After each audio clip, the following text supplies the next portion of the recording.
Absolutely, they were wrong. They wanted to take those lackluster midterm results for the Republicans and turn it into an albatross around Donald Trump's neck, saying he was done politically. How many times do they have to do that before they will learn that is a dumb mistake? Bet against Trump in the Republican Party at your own peril. We can talk about the general, but in the Republican Party, they still love him.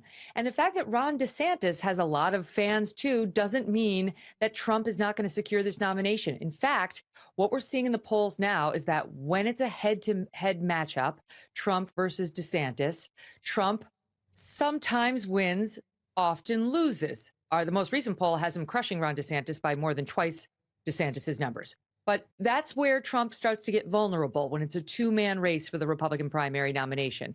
But Trump versus DeSantis plus anyone, Trump wins. He wins every time. If the non-Trump, the anti-Trump vote is split at all, Trump wins. And so all these people who hate Trump want to do head-to-head matchups in these polls because they know DeSantis was likely to come out ahead. They like DeSantis. The anti-Trump Republicans are still very powerful and very loud. But if you put anybody else in that race, which is reality, it's not going to be just DeSantis taking on Trump. Trump is dominant. The Republican Party still loves him. They are not the mainstream media. And I think the more he gets out there, if he can stay on message and stop griping about 2020 and how he secretly won, the more he's going to consolidate that vote. Yeah, because there's got to be a massive field, isn't there? There's going to be a huge field of contenders. It's certainly not going to be DeSantis versus Trump. The thing I noted at the weekend, Megan, is Trump was disciplined. You know, he pretty much stayed on message. Are we sort of seeing a new type of campaigner, or was this just a one-off?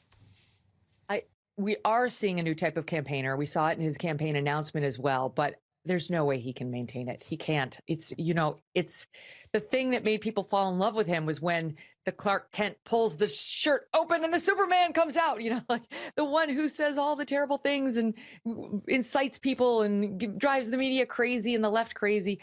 You could see it even in New Hampshire and Iowa this past week when he was campaigning for the first time in those two critical early states. He was on message, and then just a little bit about 2020 and how he secretly did win, and then back on message. You're like, okay, wait, I'm not supposed to be talking about it. So I think that's probably how it's going to go. I think his voters will be fine with that. They actually do believe he won. And this is where the Ron DeSantis rivalry becomes relevant, too. You heard his soundbite there saying, I think it's disloyal, right? That DeSantis would not have won in Florida as governor had it not been for Donald Trump. True.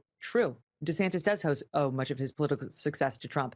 And the Trump diehards, they're mad. They actually don't think it's Ron DeSantis' time. They think Trump got screwed out of his first term, that he got screwed out of his second term, and that Ron DeSantis needs to take a seat so that Trump can have a real term as president without the media trying to tear him down, without the left giving him double impeachments, without him getting the fake loss in the election, right? And let him have the stage, and DeSantis will have his turn later. Because he's a young man. Exactly, he's a young man. I sort of understand that. Megan, how do you feel personally about a third Trump presidential campaign? I mean, we'll all remember 2016, where obviously you were sucked into that narrative and became a target of Trump. Is this something that personally you're looking forward to or personally dreading? Well, I mean, I'm very much over what happened between me and Trump back in 15, 16, as bizarre and big as that was in my life. I moved on from that pretty quickly.